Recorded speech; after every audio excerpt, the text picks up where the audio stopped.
تو میں نے کہا یار یہ تو نیند کا مسئلہ خراب. تو میں نے اپنا کمرہ بند کر کے 2 پنکھے چلائے, مشین والا بھی موبائل والا بھی, مشین والا بھی فل آواز میں اور موبائل والا بھی. موبائل میں ایپ انسٹال کر دیے, پھر وہ اپنے کان 2 اتنے پاورفل پنکھے چلے. شروع میں تھوڑی تکلیف ہوتی ہے, کیا شور ہو رہا ہے, شروع میں ہوتی ہے تھوڑی, نیا آدمی کہے گا ابے کیا شور شرابہ لگایا ہوا ہے بھائی, ہوتی ہے. لیکن 5-10 منٹ کے بعد آدمی اس شور شرابے کو بھول جاتا ہے. تو ایسا 1.5 گھنٹہ گہری نیند سویا ہوں, اٹھا تو پنکھے دونوں فل اسپیڈ سے چل رہے تھے. سمجھتے ہو کہ نہیں سمجھتے؟ تو یہ تو خیر آپ کے لیے ایک پیکج میں نے بتایا ہے کہ شور شرابے میں اس پیکج کو استعمال کریں. اس سے کیا ہوگا, اس سے شور ختم نہیں ہو جائے گا. شور ختم کرنے کے لیے جہاں سے شور شروع ہے نا وہاں جا کے ختم کرنا پڑے گا. اس شور میں, اس نئے شور میں پرانا شور دب جائے گا. تو یہ تو نیند کے لیے ایک ٹوٹکا ہے, لیکن یہ اصل شور کا علاج نہیں ہے, یہ بے خوابی کا تو علاج ہے. شور کے علاج کے لیے میرے بھائی جو بچے چیخ رہے ہیں ان کی ٹیوننگ اور سروس کرنی پڑے گی. سمجھ رہے ہو؟ تو حسد کی بیس پہ جو برائیاں انسان کر رہا ہوتا ہے وہ برائیاں پنکھے چلانے سے ٹھیک نہیں ہوتی. اس کے لیے حسد کو ختم کرنا پڑے گا, جیلیسی کو ختم کرنا پڑے گا. جیسے گاڑی میں اگر شور آ رہا ہے, آپ میکینک کے پاس گئے, یار میں جب چلاتا ہوں شور شرابے کی آواز آتی ہے, اس نے میرے پنکھے والی مشین لگا دی آپ کی گاڑی میں کہ یہ چلا لیا کرو, دونوں پنکھے چلاؤ, مشین والا بھی اور موبائل والا بھی. آپ نے کہا یہ چلانے سے کیا ہوگا, موبائل کی LED میں لگا دی اس نے, یہ فل اسپیڈ میں چلایا کرو, اس سے کیا ہوگا, آپ کو شور کی آواز تنگ کر رہی ہے نا, وہ آواز نہیں آئے گی آپ کو. تو وہاں یہ لاجک چلے گی؟ بولو کہ بھائی آواز جو آ رہی ہے نا گاڑی میں, تو اس سے یہ جو پنکھے چلا کے میں گاڑی میں سو تو جاؤں گا لیکن گاڑی کا تو بیڑا غرق ہو جائے گا نا. تو گاڑی کا فالٹ پکڑ بھائی, تو کہاں سے آواز آ رہی ہے, یہ آواز کہاں سے آ رہی ہے. تو ایسے ہی میرے بھائی جیلیسی کی بیس پہ جو انسان برائیاں کر رہا ہوتا ہے اس کے لیے ضروری ہے کہ اندر کے ٹیوننگ سروس کی جائے, حسد کو ختم کرنے کی کوشش کی جائے. وہ کیسے ختم ہوتی ہے؟ پیغمبروں نے بتایا بھائی, سب سے پہلے تقدیر پر ایمان, جو مقدر میں ہے وہ ہو کے رہے گا. جس کی قسمت میں لینڈ کروزر تھی وہ مل کے رہے گی, جس کی قسمت میں چنچی ہے وہ چنچی ہی پہ رہے گا. اللہ کے خزانوں سے آپ زبردستی کچھ بھی حاصل نہیں کر سکتے, اپنے آپ کو ٹینشن دینے کے علاوہ کچھ بھی نہیں. تو اللہ کی تقدیر پہ راضی رہو. نمبر 2, دنیا مسافر خانہ ہے. لینڈ کروزر والا بھی کچھ دن میں قبر میں کیڑے کھا رہے ہوں گے, رکشے والے کی بھی قبر میں کچھ دن میں کیڑے کھا رہے ہوں گے. ختم. تو کیا ایسی چیز کے پیچھے بھاگنا جو عارضی ہے؟ کیا خیال ہے اب میں فرعون سے جلنا شروع کر دوں, فرعون کو اتنی بڑی حکومت ملی تھی مجھے کیوں نہیں ملی؟ بھائی وہ مر گیا, ختم, کیا فائدہ. تو آج کے جو فرعون ہیں وہ بھی مر جائیں گے, تو سب ختم. تو چند چیزیں, وہ تو ایک الگ ٹاپک ہے, حسد کا علاج کیسے ہوتا ہے. بتانے کا مقصد یہ کہ اندر کے انسان کو جب تک میں اور آپ ٹھیک نہیں کریں گے اس وقت تک ہم جنت میں نہیں جا سکتے. دیکھو کوئی کسی کو حسد کی علاج کی کوشش کر رہا ہے, پھر بھی حسد ختم نہیں ہو رہا, لیکن وہ جس سے حسد ہو رہی ہے نا, اس حسد ہو رہا ہے اس کو نقصان نہیں پہنچاتا, صبر کرتا ہے, تو بھی جنت میں چلا جائے گا. بعض دفعہ یہ ہوتا ہے کہ آپ کو اپنے کسی دوست کی کامیابی کا سن کے جلنے لگے آپ, لیکن آپ کو احساس ہو گیا کہ یار یہ غلط ہو رہا ہے, مجھے جلنا نہیں چاہیے, احساس ہو گیا, اور آپ نے اس کو کوئی نقصان نہیں پہنچایا, تو بھی یہ اللہ کی رحمت ہے کہ جو چیز اختیار میں نہ ہونا اللہ اس پہ گناہ نہیں دیتا, سزا نہیں دیتا. تو آپ قیامت کے دن اللہ آپ سے یہ نہیں کہے گا تو جلا کیوں, آپ کہو گے اللہ جلا تو تھا لیکن میں اس جلنے پہ ندامت تھی, مجھے خود بو آ رہی تھی اپنے اندر سے جلنے کی, دوسرے کو بو آئے نہ آئے مجھے خود آ رہی تھی. تو اگر آپ کو اپنی برائی کا احساس بھی ہو گیا تو اللہ کی رحمت اتنی بڑی ہے, اللہ اس پہ بھی بخش دے گا. چل بھائی تجھے احساس تو تھا نا. تو اس لیے علماء نے لکھا ہے کہ حسد اگر کسی سے پیدا ہو رہا ہے لیکن آپ اس کے تقاضے پہ عمل نہیں کر رہے, آپ اپنے آپ کو بریک لگا کے رکھتے ہو, تو اس پہ اجر ملتا ہے الٹا, کہ آپ نے مجاہدہ کیا نفس کے خلاف, کیونکہ جو آپ کے بس میں تھا وہ آپ نے کر لیا. اور جو اب جب ایسا کریں گے تو آہستہ آہستہ حسد ہی ختم ہو جائے گا. تو اخلاق کو درست کرنا ضروری ہے. تو اخلاق میں مسکرا کے بات کرنا بھی ہے, دل بھی ہے, دل میں دنیا کی محبت نہ ہو, دنیا کو مسافر خانہ سمجھے, تکبر نہ ہو, خود پسندی نہ ہو. خود پسندی کیا ہوتی ہے؟ اب بتاؤ, یہ چیزیں ہماری سوسائٹی میں ہیں نا, چند رسومات ہیں ان کو مذہب سمجھ لیا ہے. یہ تو اسلام تو اندر سے ٹھیک کرتا ہے آپ کو, حسد ختم کرے گا آپ کی. پھر خود پسندی, تکبر اور خود پسندی، یہ دو بڑی خطرناک بیماریاں. خود پسندی کیا ہیں؟ اتنے ہیں نہیں جتنا سمجھنا شروع کر دیا. اتنے ہیں نہیں، اس کو عربی میں کہتے ہیں عجب. اپنے آپ کو سمجھ رہے ہیں پتہ نہیں میں کیا چیز ہوں بھائی. کچھ لوگ اس خود پسندی میں ہوتے ہیں. اس کا نقصان کیا ہوتا ہے کہ پھر سامنے والا اس لیول کی رسپیکٹ ان کو دیتا نہیں ہے تو یہ ٹینشن میں جاتے ہیں, سمجھتے ہیں میں تو اس لیول کا ہوں. اب 11ویں اسکیل کا آدمی اپنے آپ کو 22ویں گریڈ کا سمجھنا شروع کر دے تو ٹینشن میں جائے گا کہ نہیں جائے گا؟ لوگ تو اس کو 22ویں گریڈ والا پروٹوکول نہیں دیں گے, لیکن اس کو نہیں ملے گا تو وہ ٹینشن میں. تو اس کا علاج کیا ہوگا؟ جتنے اسکیل ہیں اس کو بتایا جائے تیرے اتنے ہیں, یہ والا اگر تجھے پروٹوکول نہیں ملتا نا تو تیرا غصہ ٹھیک ہے, لیکن 22ویں والا نہیں ملے گا میرے بھائی. ایک ڈاکٹر ہے انڈیا کا, وہ بڑی دلچسپ باتیں کرتا ہے. وہ کہتا ہے جو جم جانے والے لوگ ہیں نا وہ بوڑھے نہیں ہوتے. وہاں اس کی جم سے مراد ہے جو غیر ضروری, آپ کا دیکھو نا جم میں جو یہ اتنے اسپیڈ بریکر بنا رہے ہوتے ہیں, یہ واقعی صحت کے لیے نقصان دہ ہے. کیونکہ آپ کا وزن جب بہت زیادہ بڑھ جاتا ہے, بے شک وہ ماس کا وزن ہو, وہ گوشت کا وزن ہو, تو بھی ہڈیاں اتنا بوجھ اٹھاتی ہیں تو اس کا نقصان ہوتا ہے. تو باڈی کا ویٹ مینٹین ہی رکھنا چاہیے, چاہے فیٹ ہو یا گوشت ہو. تو ویٹ بہت زیادہ بڑھنا بہرحال صحت کے لیے نقصان دہ. تو اس نے بڑی زبردست بات کی. اس نے کہ جو جاتے ہیں نا جم میں یہ بوڑھے نہیں ہوتے. سامنے والے نے پوچھا زبردست یار بوڑھے نہیں ہوتے؟ اس نے کہا وجہ اس کی کہ جوانی میں ہی ٹپک جاتے ہیں یہ جوانی میں ہی حقیقت ہے.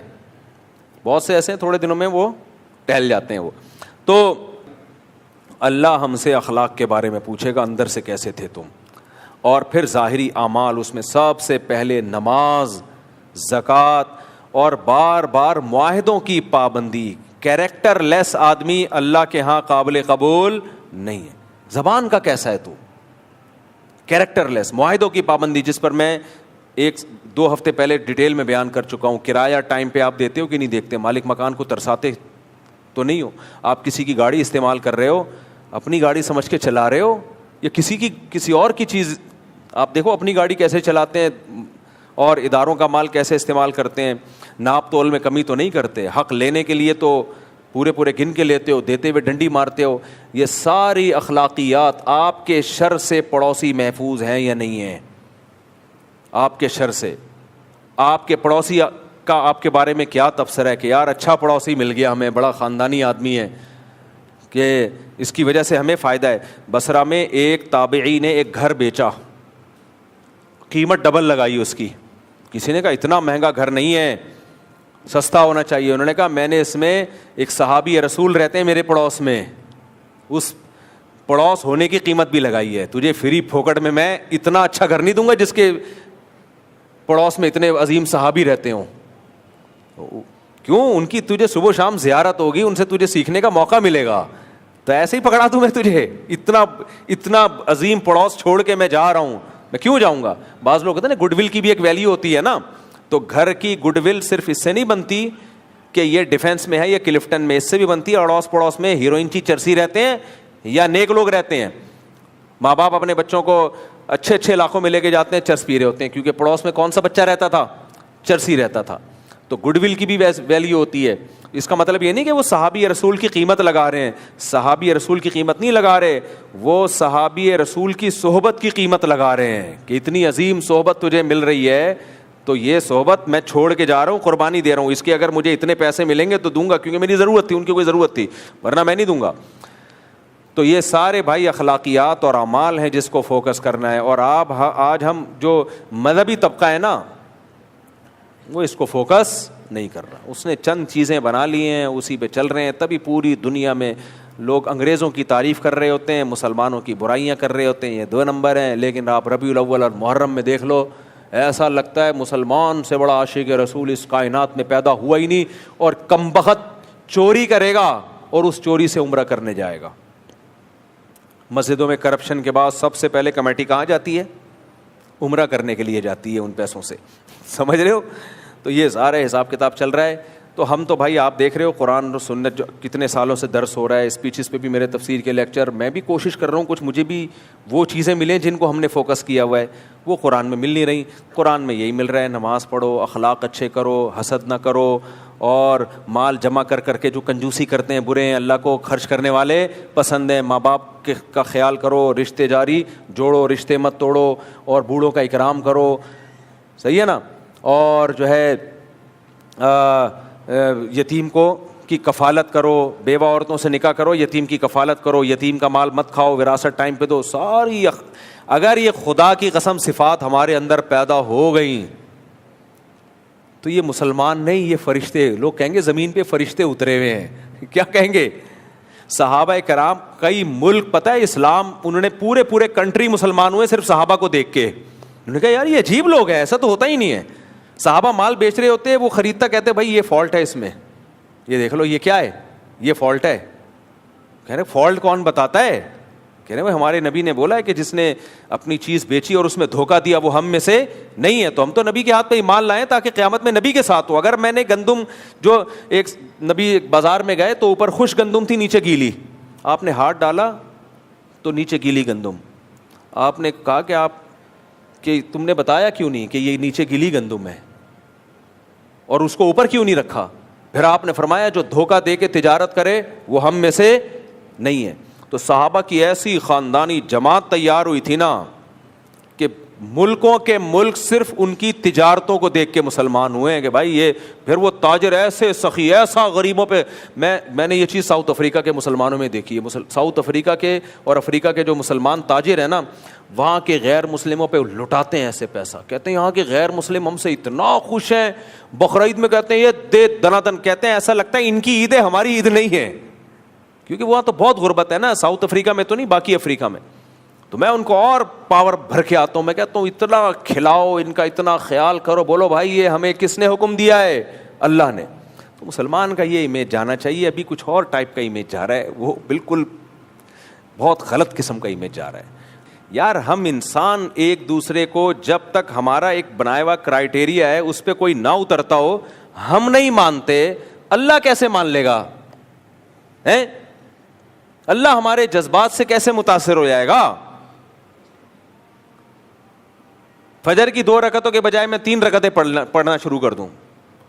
آپ بولے یار مفتی صاحب یہ کیا کر رہے ہو یار, 1 رکعت بڑھا ہی رہا ہوں نا, 2 سردے کر دی, 1 رکوع کر دیا, تیرے کو کیا تکلیف ہے؟ بھائی ہمیں تکلیف نہیں ہے, نماز آپ کی نہیں ہوئی ہے, کیونکہ پیغمبر نے فجر میں 2 سنتیں اور 2 فرض. اتنا فقہائے کرام نے نبی کی اطاعت کو فالو کیا ہے کہ صبح صادق کے بعد فجر کی 2 سنتوں کے علاوہ کوئی اور نماز پڑھنا بھی مکروہ ناپسندیدہ. کیوں؟ کہتے ہیں بھائی نبی نے تہجد کی نماز کے بعد جب صبح صادق ہوتی تھی آپ فجر کی 2 سنتوں کے علاوہ کوئی اور نماز نہیں پڑھتے تھے, حالانکہ منع بھی نہیں کیا. اب اگر آپ تہجد کے بعد صبح صادق ہو گئی, اب آپ کہہ رہے ہو فجر کی 2 سنتیں تو میں نے پڑھ لی ہیں, چلو 2 رکعت اور اللہ کو راضی کرنے کے لیے پڑھ لوں, وقت تو ہے بھی فجر کی نماز میں. کسی بھی مفتی سے پوچھو کہے گا جائز نہیں ہے. آپ کہو گے ناجائز ہونے کی کیا دلیل ہے؟ نبی نے کب منع کیا کہ جس نے 2 سنتیں ذرا جلدی پڑھ لی ہوں تو مزید 2 نفل نہیں پڑھ سکتا؟ اب دکھاؤ کوئی حدیث جس میں نبی نے منع کیا ہو. کوئی حدیث نہیں دکھا سکتے. کہیں گے بھائی نبی سے زیادہ آگے کیوں جا رہا ہے؟ نبی سے زیادہ نمازوں کی حرص کسی میں بھی نہیں تھی. قرۃ عینی فی الصلاۃ, نبی نے فرمایا میری آنکھوں کی ٹھنڈک نماز میں ہے. جب آپ نے صرف 2 رکعتیں اور وہ بھی مختصر پڑھی ہیں ہلکی, تبھی فجر کی 2 سنتیں ہلکی پڑھنا سنت ہے. قل یا ایھا الکافرون پڑھیں پہلی رکعت میں, دوسری میں قل هو اللہ احد. لمبی پڑھنا سنت نہیں ہے. کیوں؟ آگے فجر لمبی پڑھیں, پھر آپ فجر کی 2 فرض لمبی پڑھیں آپ. اب آپ کہہ رہے نہیں میں 2 نہیں, میں تو 4 پڑھوں گا, میں تو 8 پڑھوں گا, میں تو 10 پڑھوں گا. بھائی تو کیوں اپنی طرف سے شریعت لا رہا ہے؟ کہہ رہا ہے مجھے نماز میں مزہ آتا ہے, میری آنکھوں کی ٹھنڈک نماز میں ہے, اور مجھے کیوں روک رہے ہو نماز سے؟ پھر قرآن کی آیتیں فٹ کرنا شروع کر دے. ارأیت الذی ینہا عبدا اذا صلی, قرآن میں آتا ہے کہ اے نبی آپ نے اس بدبخت کو دیکھا کہ جب کوئی نماز پڑھتا ہے تو وہ بدبخت اس کو روکتا ہے. ایسے بدبخت بھی ہیں دنیا میں کہ آپ نماز پڑھ رہے ہو تو وہ آپ کو روکے. تو آپ نے کہا وہ بدبخت تو ہی ہے, اصل میں ابو جہل کی اولاد ہے تو, کیونکہ ابو جہل بھی یہ کام کرتا تھا, ابو لہب. قرآن نے اس کی برائی بیان کی ہے کہ بھلا ایسے بدبخت کو دیکھا کہ ایک آدمی اللہ کی عبادت کر رہا ہے اور وہ عبادت سے روکتا ہے, تو بھی مجھے عبادت سے روکتا ہے, بتا 2 رکعت جو میں پڑھ رہا تھا نماز ہے یا نہیں؟ کہ کہاں ہے. اور نبی نے کہیں اس نماز سے روکا نہیں؟ بھی کہیں بھی نہیں روکا نبی نے. اب کہیں بھی نہیں ملتی ہمیں حدیث کے نبی نے فجر کی 2 سنتوں کے بعد فرض سے پہلے 2 رکعتوں سے روکا ہو نبی نے. تو اس کا مطلب وہ جو قرآن میں آیتیں ہیں نا, میں قرآن پڑھ رہا ہوں, ریفرنس دے رہا ہوں. آج کل ریفرنس کے بھرم بہت ہیں, ریفرنس دے دو تو بس جو مرضی, حلال کو حرام اور حرام کو حلال کر لو. لوگ اس ریفرنس سے متاثر ہوتے ہیں. بھائی اس ریفرنس میں جا کے دیکھو اس کا سیاق و سباق کیا ہے, یہ کس موقع پہ نازل ہوئی ہے, اس کا ترجمہ کیا ہے, اس کا مفہوم کیا ہے. نہ مفہوم نہیں دیکھتے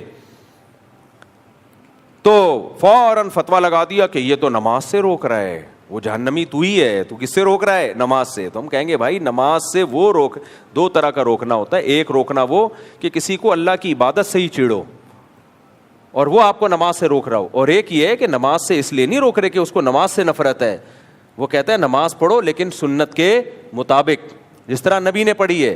مکروہ وقت میں نبی نے نماز پڑھنے سے منع کیا, نہیں کر سکتے سرداب. تو اس پوری بحث سے میں کیا بتانا چاہتا ہوں بھائی, یہ سب باتیں جنرل نالج کے لیے نہیں ہے, یہ بتانے کے لیے کہ اسلام ہمارے جذباتی پن سے متاثر بولو نہیں ہوتا. اسلام میں الحم سے لے کے والناس تک اللہ نے ہمیں دو طرح کے احکام دیے ہیں. ایک عقیدہ صحیح کر لو, عقیدہ توحید, مشرک کی کوئی عبادت قابل قبول نہیں ہے. اب جو مشرکین ہیں وہ کہتے ہیں اللہ ایسا معاذ اللہ ظالم کیوں ہیں کہ توحید پرست آدمی تھوڑی سی نیکی کرے اس کو اجر ملے گا, اور جو مشرک ہے وہ اتنے ساری دین کی خدمت, وہ انسانیت کی خدمت کرے کوئی اجر نہیں ہے. تو یہ کیا ہے بھائی؟ اللہ ظالم جب ہوتا ہے جب اللہ نے آپ کے پاس توحید کا آپشن نہ رکھا ہوتا. اللہ کہتا ہے شرک چھوڑ دو تو تمہاری ساری نیکیاں قبول. تو شرک تو آپ نے زبردستی اختیار کیا ہوا ہے نا. تو لوگ ہم پہ دباؤ ڈالتے ہیں کہ مشرک کو بھی جنتی. بھائی یہ جنت ہم نے نہیں بنائی, جہنم ہم نے نہیں بنائی. ہمارا کام ہے اللہ کی باتیں لوگوں تک پہنچا دینا. اللہ کہہ رہا ہے میں نے مشرک پر جنت کو حرام کر دیا ہے. جو اللہ کہہ رہا ہے تو جنت بنائی کس نے ہے؟ اللہ نے بنائی ہے.